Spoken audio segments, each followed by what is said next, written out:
বরিশাল নগরীতে দিন দিন বেপরোয়া হয়ে উঠছে ব্যাটারি চালিত ইজি বাইক ও অটোরিকশা। অনিয়ন্ত্রিত গতি, যত্রতত্র যাত্রী ওঠানামা এবং ট্রাফিক নিয়ম অমান্যর কারণে বাড়ছে দুর্ঘটনা ও যানজট। অনেক ক্ষেত্রে নিয়ন্ত্রণ হারিয়ে এসব যানবাহন উল্টে গিয়ে হতাহত হওয়ার ঘটনাও ঘটছে, যা নিয়ে উদ্বেগ বাড়ছে সাধারণ মানুষের মধ্যে।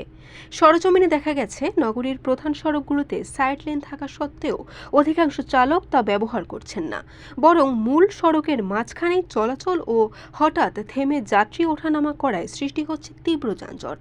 বিশেষ করে স্কুল কলেজের সামনে গুরুত্বপূর্ণ মোড় ও ব্যস্ত এলাকায় পরিস্থিতি আরও নাজুক হয়ে ওঠে। এতে ভোগান্তিতে পড়েছেন যাত্রী, পথচারী ও অন্যান্য যানবাহনের চালকরা।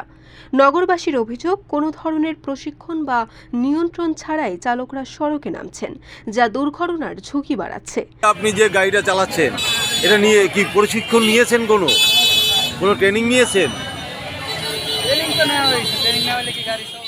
অন্যদিকে চালকদের দাবি, নির্দিষ্ট সাইড লেন, পার্কিং ও সড়ক অবকাঠামোর অভাব থাকায় তারা বাধ্য হয়ে এভাবে চলাচল করছেন। এদিকে ব্যাটারি চালিত যানবাহনের লাইসেন্স, রেজিস্ট্রেশন, রুট পারমিট ও চালকদের প্রশিক্ষণ সহ বিভিন্ন দাবিতে দীর্ঘদিন ধরে আন্দোলন করে আসছে সংশ্লিষ্ট সংগঠনগুলো।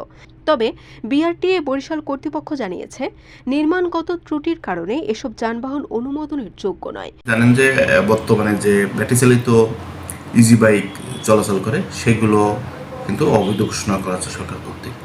কারণটা হচ্ছে এটা এটা যান্ত্রিক, বৈধ যান্ত্রিক না, যেটা বুয়েট কিংবা বিআরটি কোনো অনুমোদন না। উপরন্ত হচ্ছে এটা সড়ক দুর্ঘটনা ঘটায়, ফলে প্রতিনিয়ত এটা রাস্তায় সমস্যা হচ্ছে। সংশ্লিষ্টদের মতে, নগরীর ক্রমবর্ধমান যানবাহনের চাপ মোকাবেলায় কার্যকর ট্রাফিক ব্যবস্থাপনা, সাইডলেন বাস্তবায়ন, বিকল্প সড়ক উন্নয়ন এবং দীর্ঘমেয়াদী পরিকল্পনা এখন সময়ের দাবি। বরিশাল.নিউজ।